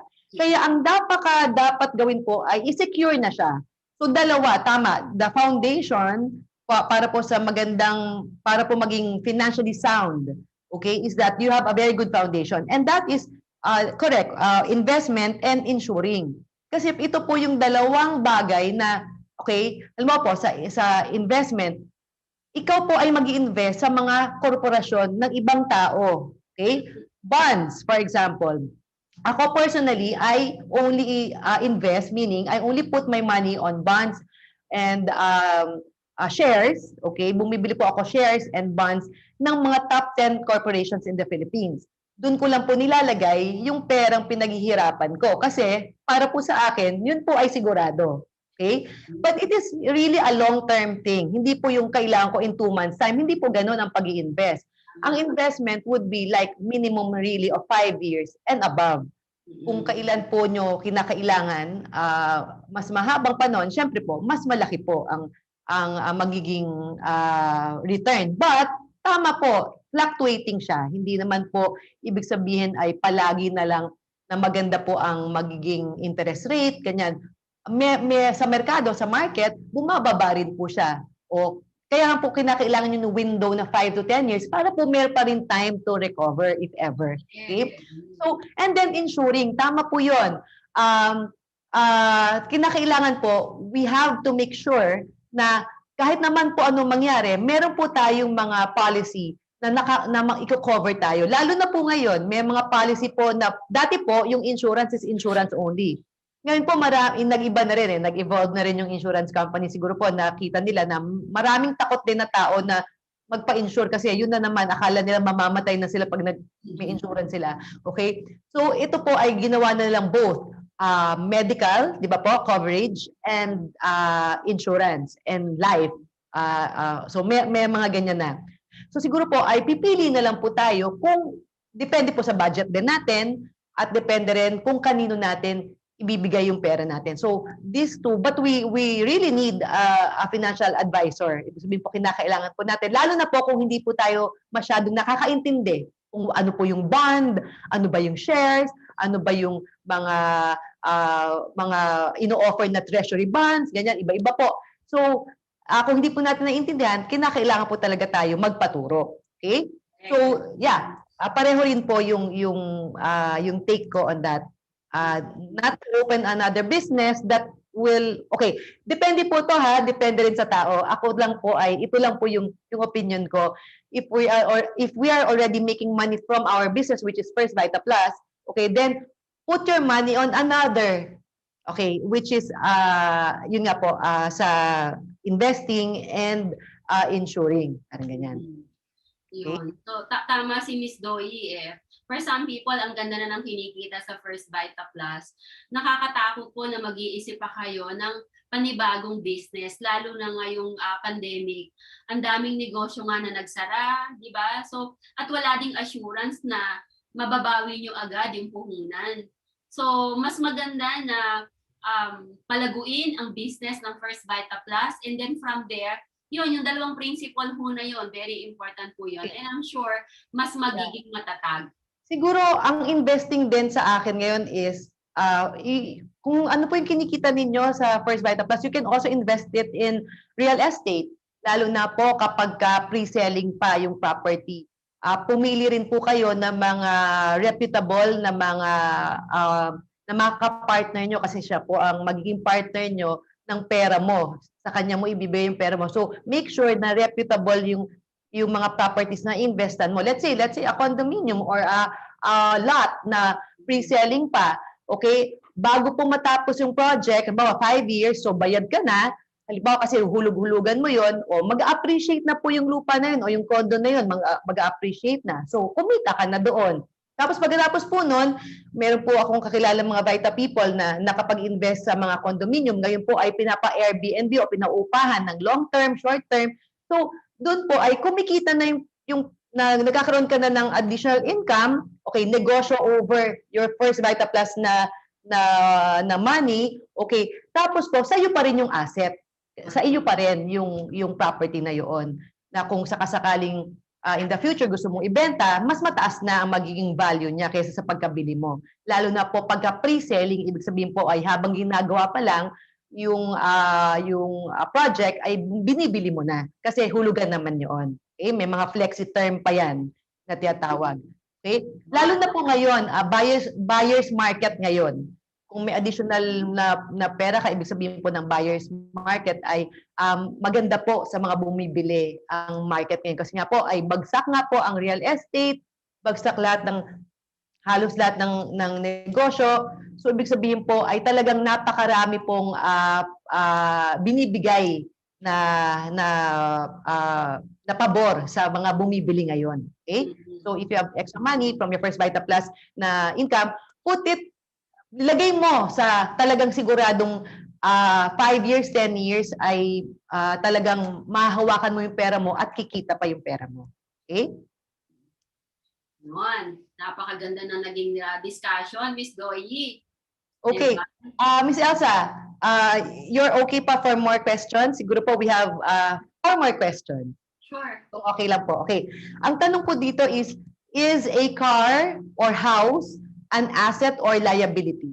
Ang kotse po ba or bahay at lupa ay isang asset or liability? Asset po ay sa Tagalog po ay ano po ba?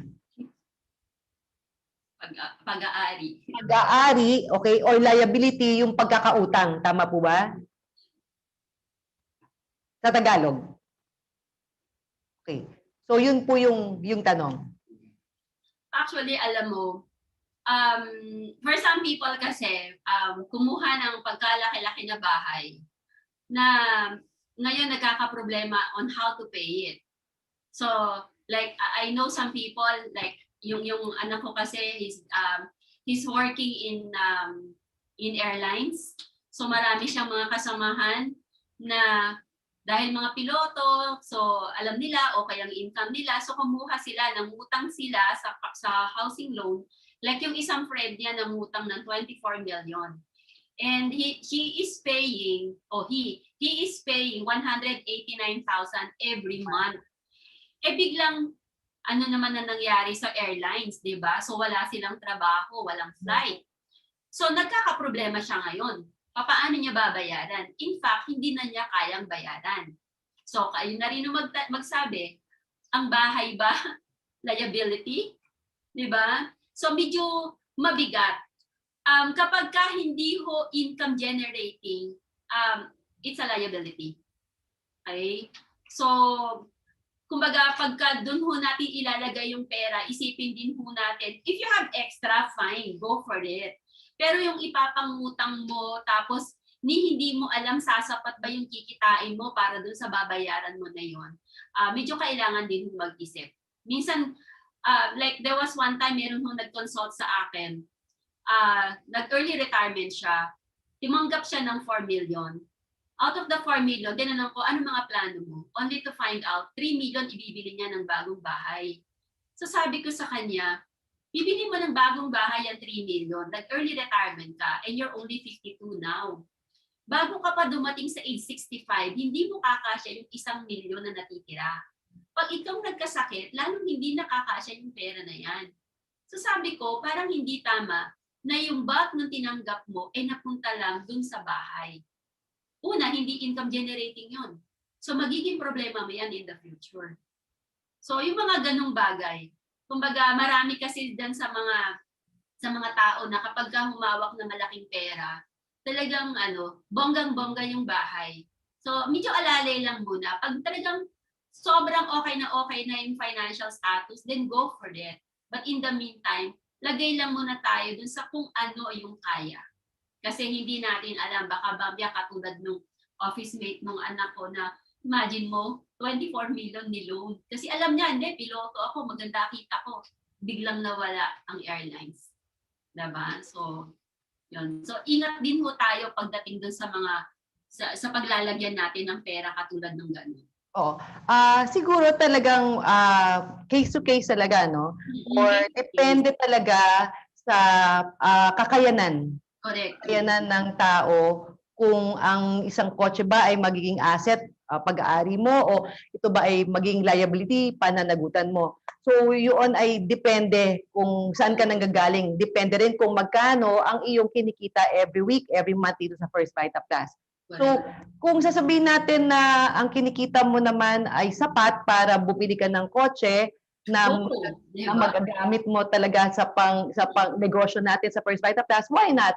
So, hindi siya magiging liability sa'yo, hindi siya magiging pabigat dahil kaya mo siyang bayaran. Exactly. Oo. At saka Miss Doyi depende sa nature din ng work Like halimbawa sa First Vita Plus, di ba? Malaking bagay kapag halimbawa yung sasakyan mo presentable. Oo. Kasi yan sa kasama yan. Miss Elsa, medyo kasi depende rin naman kasi sa anong pangangailangan. So halimbawa, sa First Vita Plus, okay, hindi ako sang-ayon na kakasali pa lang sa First Vita Plus, ibibili ng kotse. Hindi ako sang-ayon doon. Kasi ang sinasabi ni Upline ay dapat maganda ang kotse para makakuha ka ng maraming dealer. Hindi ako sang-ayon doon. Kasi ang ending is syempre, titingnan mo pa rin kung magkano yung kinikita mo every week na cheque. Kasi, di ba nga sa Path to Financial Freedom natin, may tinatawag na wants, needs, tapos savings. So, ano ba ito? Saan mo ba yun ika-categorize? Kung sa needs, ibig sabihin pangangailangan, kailangan talaga na gawin, na bilhin mo o kinakailangan talaga na tustusan mo kasi hindi ka mabubuhay nang wala yun. Okay? Yung wants is, pwede pa mabubuhay nang wala yun, medyo madedelay lang ang pagbili, pero mabibili mo pa rin naman kapag kaya mo na. So halimbawa ang kotse sa First Vita Plus, napaka-importante niya dahil ito yung maaaring paglagyan ng mga deliveries mo sa First Vita Plus o pwede rin pang engganyo, no? Pero hindi pa kaagad-agad kung hindi mo pa kakayanin, hindi pa kakayanin ng cheque mo. So, tingnan natin kung ito ba ay magiging asset mo o magiging liability mo na di bali na ipangutang mo yung magiging panghulog mo every month, basta may magandang kotse ka lang. Hindi yun tama. Kasi, ang ending nun, baka mahila pa o mabawi pa sa'yo yung kotse mo. So, paano yung naipakita mo na sa maraming tao na meron ka sa First Vita Plus. So, hindi rin siya maganda. No? Hindi rin siya maganda. Kaya, depende talaga kung magkano kinikita mo, then doon ka mag-a-adjust. Doon mag-a-adjust sa kinikita mo, yung gusto mo, hindi yung ikaw yung mag-a-adjust sa gusto mo na bilhin, no? Dapat yung gusto mo ang mag-a-adjust sa kinikita mo. Correct, tama 'yon. Kaya nga kailangan doblehin pa yung sipag, Vita People, para yung mga pangarap mo na yan, madali. Kasi pag nakuha mo yon, all the more na motivated ka. Mas madali ka din makahanap ng mga tao na maengganyo mo din para yan sa business mo na yan. So in the meantime, kailangan na muna focus ka din muna doon sa business. And then, as you earn, yan, unti-untiin mo. Unti-untiin mo, darating ka din doon. Okay? So by that time, hindi na siya liability. Magiging asset mo na yan. Kasi yun na yung gagamitin mo para mas lalo kang ma-motivate, mas lalo mong ma-inspire ang sarili mo at yung mga downlines mo. Diba? Kasi nakita nila, wow, dati OFW o dati construction worker o dati driver, pero wow, grabe ang mga sasakyan. Diba? Iba na, nakaka-motivate na, nakaka-inspire na. Pag yung ganon, asset yun. Diba? Yeah, okay. So, depende talaga kung magkano ang iyong kinikita sa First Vita Plus.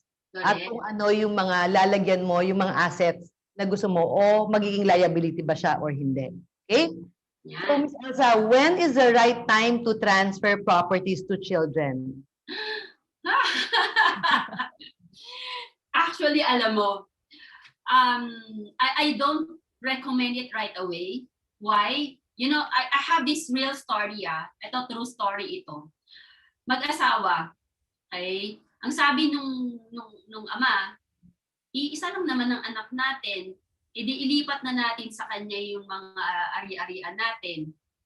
Sumagot si wife. Sa bagay, siya lang naman yan. Para wala na din siyang iniintindi. So binigay niya. Tinransfer niya dun sa anak niya. Itong anak, nag-asawa. Okay? So the property is now a conjugal property. Yes, conjugal. Okay? One day, itong anak pumunta ng Nueva Ecija because of a work assignment. And he met an accident there. He died. So dahil siya'y namatay, sino na ngayon ang may-ari ng property? Si wife. Diba? Now that the wife is the owner of the property, well, initially, yung bahay na kung saan nakatira yung matanda, yung mag-asawa, nandoon din yung anak at yung manugang. Pero nung nawala na yung anak, natira yung manugang. After 2 years, nag-asawa si manugang. Pero in her mind, alam niya siya na nagmamay-ari ng bahay. Chinugi yung mag-asawa. Nawala ng bahay yung mag-asawa.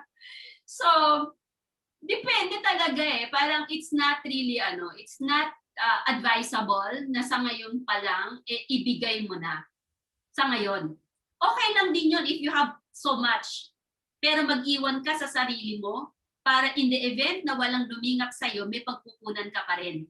Yes. Okay? Oo, Pero very kung konti lang yan, bahay lang yan, isang bahay lang yan, medyo ingatan mo kasi baka mamaya, di ba, maunang mawala yung anak mo, mapunta dun sa manugang mo, saan ka pupulutin ngayon?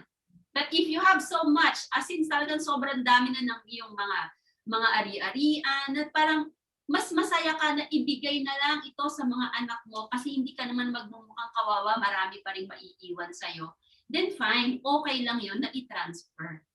So case to case lagi tayo. Kaya kumbaga kaya nga pag may humihingi ng advice, inaalam ko talaga lahat ng mga desire niya, lahat ng angulo tinitingnan ko yan bago ako magbigay talaga ng advice. Kasi kailangan maging maingat din tayo sa pagde-decide. Baka mamaya, like there was one time, Miss Doy, nagulat ako, nagpunta sa office ko, naghingi ng advice only to find out lahat ng property, sobrang dami ng property. But believe me, bawat property, yung 5 anak ang may-ari. So silang mag-asawa, wala silang pangalan na dun sa lahat ng property nila. Kaya sabi ko, ang bigat ng inang pinasok mong problema. Alam mo ba, kaya nung inisa-isa sa kanya yung magiging problema, talagang bandang huli yung mag-asawa, nagtatalo na, yan na nga sinasabi ko, hindi natin dapat tinransfer eh. So ngayon, silang mag-asawa, wala kahit isang property na nasa pangalan nila. All properties were already transferred to the 5 children, pero bawat property, lahat ng children. So yun ang mabigat, di ba? Paano ngayon, halimbawa, isang property, 5 magkakapatid ang may-ari. Instead na property A, para dun kay Juan. Property B kay Juana, property 3 para kay Maria. Ganun sana. Yes. Hindi. Ginawa, property 1, lahat yung 5. Property 2, lahat yung 5. Sabi ko, pagdating ng repair, halimbawa, repair, in the future, i-repair yung property na yon. Ayaw maglabas si Juana, yung 3, okay. Away na yan. Diba? So sabi ko, mabigat na problema yan. At saka, bakit wala kang tinira sa sarili mo? Paano kapag hindi ka nilingap ng anak mo? Ikaw ngayon na nanlilimos. It's not right. Okay. Diba? So, very true yan. Kasi akala natin, palagi, may mentality kasi na yung mga anak natin ang mag-aalaga sa atin kapag aaralin natin sila, dapat makahanap sila ng magandang trabaho, magandang negosyo kasi sila ang mag-aalaga sa atin. Mali po yun. Kinakailangan talaga na mag-ipon tayo at magkaroon tayo ng retirement funds sa sarili natin o assets na sarili natin kasi hindi mo alam na kung ano ang mangyayari in the future. Halimbawa po, ang mabait nga anak mo, ang napangasawa naman niya ay hindi. So ang ending, ikaw pa yung maape, di ba? So kawawa naman. Kaya nga po, wag natin i-expect na yung mga anak natin ang magse-save sa atin in the future. No. It is our responsibility to put them into good school, to prepare for their good education, but it is not their obligation to pay us back. Okay? Hindi po nila obligasyon na tayo po ay bayaran ng kapalit. Hindi po. Tayo po ang gumusto na magkaanak tayo. Hindi po baliktad. Okay? So tayo po ang may obligasyon, hindi po nila obligasyon na tayo po ay i-repay or bayaran. Kaya kinakailangan alagaan natin ang sarili natin. Okay? Kaya maraming ang magulang na sumasama yung loob na pinag-aral ko siya, pagkatapos ngayon hindi man lang niya ako tulungan, meron akong mga gamot, hindi pa lang mabigyan. So para maiwasan yun, pagplanuhan na lang natin. Kasi hindi natin kontrolado yun eh. Diba? Mabait nga yung anak natin, pero yung manugang naman ay hindi masyado. So, para maiwasan na umiyak ka, diba? Sa mga susunod na panahon, mas mabuti paghandaan na lang. Diba? Okay. So, Ms. Elsa, another question. Alin po ang unahin ko sa dalawa? Mag-save muna sa retirement or magbayad muna sa pagkakautang sa credit cards? Oh! Alam mo, yung credit card na yan, pagka binabayaran mo lang yan ng unti-unti, mababaon ka talaga dyan. Hindi ka talaga, ang hirap umalis. Parang kumunoy na tuloy-tuloy kang babagsak. So, ang isang pwede mong gawin, kung meron ka ng pambayad ng full, gawin mo na. Para at least natanggal mo na yung stress mo doon sa credit card na yon. Pero halimbawa, sobrang laki na hindi mo kayang bayaran ng biglaan. Ang isang pwede mong gawin, fund transfer. Okay? Halimbawa, meron ka pang isang credit card. Marami kasing credit card na pumapayag ng transfer. So halimbawa may utang ka sa BDO. Halimbawa 200,000, hindi nahihirapan kang bayaran ng biglaan. Yung isang credit card mo, halimbawa BPI, tanungin mo kung pumapayag siya ng transfer. Kasi pag tinransfer mo, interest bearing din yun, pero naka-fix ka na lang. So halimbawa, yung 200,000 babayaran mo halimbawa ng 2 taon. At least 2 taon na hindi na umaakyat yung interest rate. Naka-fix ka na lang. So that is something that you can do. Okay? And then sa susunod, pag nabayaran mo na, ilimit mo na as much as possible. Gamitin mo yung credit card, yung alam mo na ito kaya kong bayaran hanggang ganitong limit. Kailangan talaga may disiplina din tayo sa paggamit ng credit card. Diba? And we have to pay on time para maiwasan ang pagbabayad ng finance charges. Kasi isang araw ka lang ma-delay, ang laki na agad ng penalty, ang laki na agad ng finance charge. Kailangan maging disiplinado tayo sa paggamit ng credit card. Okay? Yes. So yung sabihin mo na, anong uunahin? Credit card o retirement? Unahin mo na ang credit card, baka hindi ka makakatulog dyan. Tapos yung sinasabi ko na mag-inquire ka sa ibang bangko, baka pwede ng transfer. Yun. Mas maganda yon. At least naka-fix ka na lang every month, certain amount na lang ang babayaran mo with that. Yeah. Kaya importante talaga that you live within your means. Exactly. Hindi porket may credit card ka, yan po ay utang pa rin. Utang pa rin na dapat mong bayaran. No? Tapos yung pagbabayad ng minimum, ano ba tawag doon? Minimum amount. Oo. Huwag niyo po, para sa akin, huwag niyo gagawin yon kasi lalong lumalaki ang utang mo. Yun ang gusto-gusto ng mga credit cards eh. Yung magbayad ka ng minimum amount due lang kasi ibig sabihin po ay mas malaki ang kanilang kikitain sa iyo. Okay? Okay, so pay on time full if yun po yung dapat. Okay? And pay in full. Okay? Next po, kung ang emergency, this is second to the last, right? Okay, kung ang emergency fund, retirement fund, education fund para sa mga anak mo ay sapat na, are you done saving? Ibig sabihin po ay siguro kung tapos ka na, meron ka na emergency fund, meron ka na retirement fund, meron ka na educational fund, tapos ka na po ba sa pagsasave? Are you done saving? I would say hindi mo nabanggit kung meron ka na para dun sa risk management. Kasi yes, if you're done with the education, meron ka na rin investment, pero kapag ka yung risk hindi mo na manage or to put it bluntly, you don't have a policy that will take care of you in case you're sick. Hindi lang yung simpleng sakit, paano kung cancer, heart attack yan, di ba? Or stroke. Baka maubos, yung sinasabi natin kanina, pwedeng maubos yung savings mo. Pwedeng maubos yung nilalaan mo sa pag-aaral ng anak mo. Diba? So on top of that, maganda na meron ka talaga para dun sa risk management so that when that time comes, may pagkukunan ka. Diba? Meron kang pagkukunan. Hindi mo gagalawin yung mga ibang nakatago. Okay? Well, recently lang, Miss Doyi, if I may, few days pa lang ito, nagbe-breakfast kami ni June, biglang may tumawag, wife ng client namin. And she was crying. Oh, sabi ko, bakit umiiyak ka? Tapos sabi niya, si Bogie kasi nagkaroon siya ng stage 4 cancer, lung cancer. Imagine mo lung cancer na hindi naman nag-smoke pero nagkaroon ng lung cancer. Umiiyak siya kasi walang-wala na sila. So, pero hindi namin po pwede natanggapin na lang na hindi namin siya madadala sa ospital. Sabi niya gano'n. So, kailangan namin siyang dalhin sa ospital. So, sabi ko sa kanya, but you have, sabi ko sa kanya, that you have a policy. Sabi ko sa kanya, you don't have to worry. Yung para dyan sa sakit, remember, yung kinukwento ko sa'yo na the way to manage the risk is to have a policy that will take care of you in case you got sick. sabi ko, now that he is sick of stage 4 cancer, magagamit mo na yun.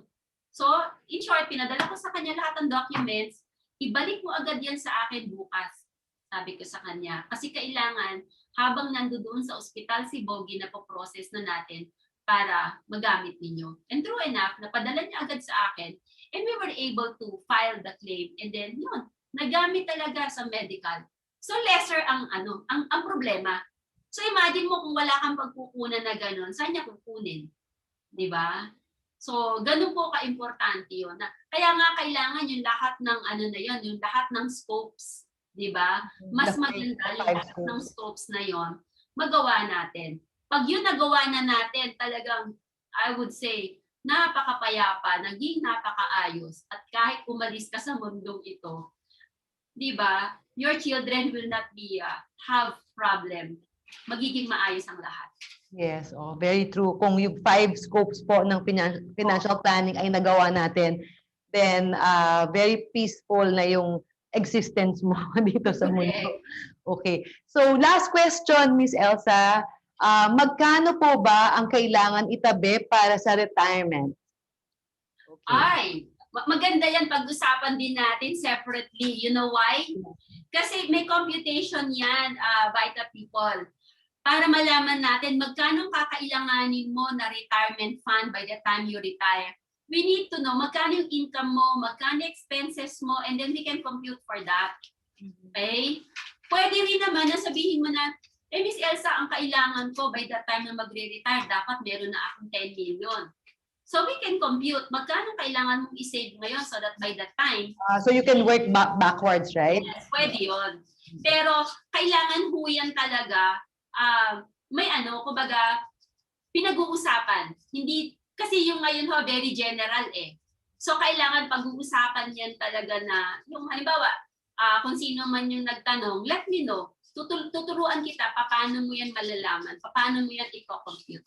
Or sa susunod po natin na individual na topics, nung 5 na scopes, then maybe you can provide us with the computation, right? Yes, I can do that. Okay. Or sa mga gusto naman po na maybe can you give us po pala your number if some people would like to request yung personal na assistance nila with financial planning, or if they have questions that we won't be able to entertain anymore because we don't have time anymore. I-flash ko na lang siguro, maybe if I can share the screen, yung last lang na phone number para screenshot na lang nila. Okay. Paano nga, Jit? Para they can, pwede bang i-request natin? Pwede ba? Okay, there. Ibaba mo. Yung. There. Yan. Okay. So, ayan po. My Globe number, my Viber, and yan, yung smart. Globe number, let me read it. Globe number 0977-827-7009. That is Globe and Viber. Okay. And then the smartphone is 0947-540-6123. Okay. To Miss Elsa. Okay. Miss Elsa Mendoza Sambalilo. Yan. Okay. Or you can send me a direct message sa, yon, pwede kayong mag-message para mas madali tayong magka-chat. Yan. Okay. Sa mga gusto pang okay. And invite the people, this is for free po ha, wala po tong bayad. Wala pong bayad. Kasi po, tinutulungan lang po tayo ni Miss Elsa, who've been a good friend of First Vita Plus ever since First Quadrant. Okay, kaya po nag-paunlak rin po siya ngayong araw to. So Miss Elsa, before we end the discussion, what's your last message for our Vita people? Ayan. So, first, I'd like to say thank you to Miss Doyi for giving me this opportunity to be able to share this very important topic on financial planning awareness. So, Vita people, napaka-importante po talaga na paghandaan, lalo na po ngayon na pandemic. So, I'm offering my services. You know, sa totoo lang po, ang daming kumbaga, when I took up my masteral degree, talaga pong naging passion ko na talaga na tumulong sa mga tao in the best way I can. So through financial planning, tutulungan ko po kayo. So ang importante lang po, yung makipag-ugnayan lang po kayo para at least alam din natin paano natin ma-address yung mga concerns ninyo. So we are so thankful because there is this kind of program from First Vita Plus, of course kay Miss Doyi, kasi meron tayong venue na ganito na nagbibigay ho ng mga topics na alam natin na makakatulong sa inyo. Tinuruan kayo ng First Vita Plus kung paano kumita. Diba? Napakaganda na nagiging takbo ng inyong negosyo sa First Vita Plus. Tuturuan ko naman din kayo kung paano nyo mas pangalagaan yung mga kinikita nyo sa First Vita Plus para naman pagdating ng araw, di ba, wala kayong magiging problema. At saka, pag dumating, katulad ngayon, ang dami po talaga na nagkakasakit, nagkakaroon ng mga emergencies. Kailangan po talaga handa tayo. Sobrang importante po na maging financially prepared. So with that, I gave you my number, my Viber, my Smart. You can send me a direct message. Feel free. Wala po tayong wag din po kayong mahiya na minsan nga may nagtanong sa akin, wala po talaga akong pera pero ganito po pangarap ko, bla bla bla. Pero tinulungan ko pa din. Naging maayos, 'di ba? So, 'yon. So with that, I'd like also to say thank you to Jong. Jong was able to coordinate with me. Thank you so much, Jong, for your help. And thank you so much, Vita people. Sana meron kayong natutunan ngayong araw na ito. Thank you so much, Miss Doyi, for the opportunity. Yes, thank you so much, Miss Elsa, for sharing all your knowledge about financial planning, lalo na po ngayong new normal. So, Vita people, narinig naman po natin ang kahalagahan ng financial planning. Sana ay sana po yung naging discussion natin ngayon with Miss Elsa ay maging guide ng bawat isa po sa atin dito sa First Vita Plus upang patuloy na maging financially prepared o magkaroon po tayo ng financial freedom na inaasam-asam po natin. Para naman ma-enjoy ang buhay, kapiling ang mga mahal natin po sa buhay na mapayapa at walang inaalala na mga problema financial.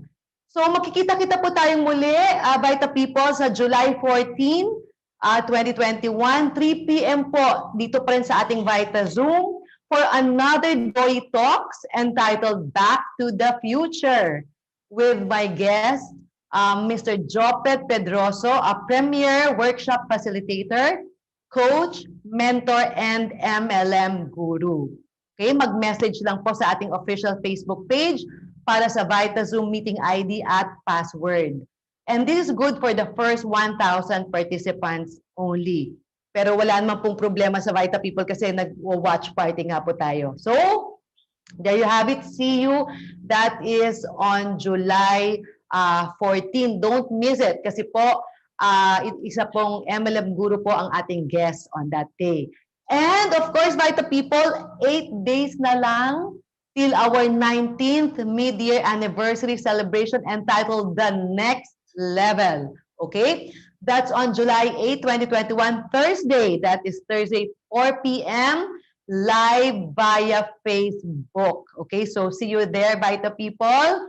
Again, thank you so much for joining me in today's Doyi Talks, Financial Planning Awareness Program in the New Normal. At magkikita-kita po tayo ulit sa susunod na mga episode. Lalo na po, abangan ninyo with Miss Elsa sa ating pong, we will make it like a regular thing, financial planning, as part of our First Vita Plus talks. Okay? So again, yes, thank you so much. Thank you so much, Miss Elsa. So again, Vita people, great morning po sa inyong lahat at more power po. Thank you so much. I love you all.